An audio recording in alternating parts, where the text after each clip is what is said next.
রসমালাই তো সবাই খেয়েছেন। আজকে আমি শেয়ার করব আমের রসমালাই। হ্যালো এভরিওয়ান, আসসালামু আলাইকুম। ওয়েলকাম টু মাই চ্যানেল ঝটপট রেসিপি। কিভাবে অল্প সময়ে সামান্য কিছু উপকরণ দিয়ে ঝটপট এই নরম তুলতুলে রসমালাইটি তৈরি করা যায়, চলুন দেখা যাক। রসমালাইটি তৈরি করার জন্য প্রথমেই আমাদের দরকার গুঁড়ো দুধ। এখানে আমি নিয়েছি ডানুর 1 প্যাকেট দুধ, যেখানে 100 গ্রামের মতো দুধ আছে, এবং নিয়েছি 2টি আম।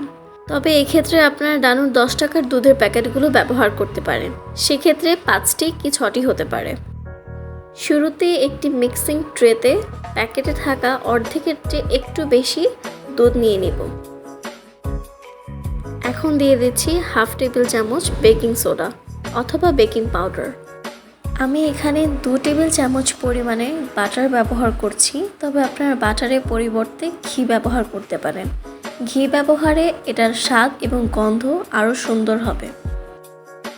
গুঁড়ো দুধের সাথে সবগুলো উপকরণ খুব ভালো করে মিশিয়ে নিব।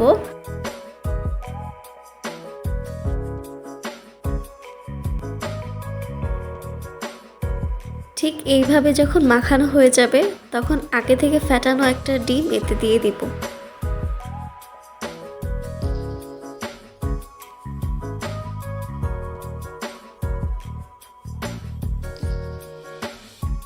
ডিম দিয়ে খুব ভালো করে মেখে নিতে হবে, এবং মাখানোর একটা পর্যায়ে যখন এই ডো থেকে তেল ছেড়ে দিবে, অর্থাৎ ঘি বা বাটারটা ছেড়ে দিবে, তখন বুঝে যাবেন আপনার ডো একদম পারফেক্ট তৈরি হয়েছে।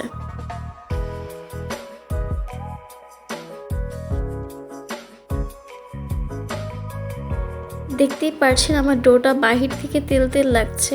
এখন আমি ছোট ছোট করে বল করে নিচ্ছি। আপনারা চাইলে সাইজে বড় কিংবা ছোট করে নিতে পারেন। সবগুলো ডো এভাবে করে নিব। এখন একটি পাত্রে দিয়ে দিচ্ছি 2 কাপ পরিমাণ পানি। পানিতে প্যাকেটে থাকা বাকি দুধগুলো দিয়ে দিচ্ছি এবং ভালো করে নেড়ে নিচ্ছি, যাতে কোনো লাম্পস না থাকে। মনে রাখবেন, এই কাজটা চুলাতে দেওয়ার আগেই করতে হবে, নয়তো জমাট বেঁধে যেতে পারে। দিয়ে দিচ্ছি সামান্য পরিমাণ লবণ, যাতে চিনির স্বাদটা বাড়ে, এবং দিয়ে দিচ্ছি 1 কাপ পরিমাণ চিনি, এবং আগে থেকে এখানে করে রাখা ম্যাঙ্গো পিউরি অর্থাৎ আমের যে রসটা ছিল সেটা আমি এতে দিয়ে দিচ্ছি। দিয়ে খুব ভালো করে মিশিয়ে নিব।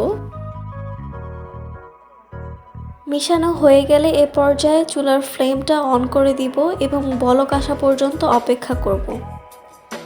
ঠিক এইভাবে বলক চলে আসলে এখন একে একে আগে থেকে বানানো রসগোল্লাগুলো ভিজিয়ে দিব। মনে রাখবেন, চুলার ফ্লেম যাতে হাই না থাকে। রসগোল্লাগুলো দুধের মধ্যে ছেড়ে দিয়ে কিছুক্ষণ রান্না করব, এবং দেখতেই পাচ্ছেন আমার রসগোল্লাগুলো কতটা ফুলে উঠেছে। এ পর্যায়ে রসগোল্লার রসটা ঘন হয়ে আসা পর্যন্ত রান্না করব। দেখতেই পাচ্ছেন আমার রসমালাইগুলো কতটা নরম তুলতুলে হয়েছে। এখানে আমি পেস্তা কুচি দিয়ে পরিবেশন করছি। আপনারা যে কোনো ধরনের বাদাম দিয়ে পরিবেশন করতে পারেন। দেখতেই পাচ্ছেন খুব সহজেই অল্প উপকরণ দিয়ে ঝটপট এই রসগোল্লাটি তৈরি করা যায়। আমের সিজন শেষ হওয়ার আগে এই রেসিপিটি একবার হলে ট্রাই করবেন, এবং খেতে বেশ মজাদার। এরকম আরও সহজ সহজ রেসিপি পেতে আমার চ্যানেলটি সাবস্ক্রাইব করুন, আমার ফেসবুক পেজে ফলো দিন। আল্লাহ হাফেজ।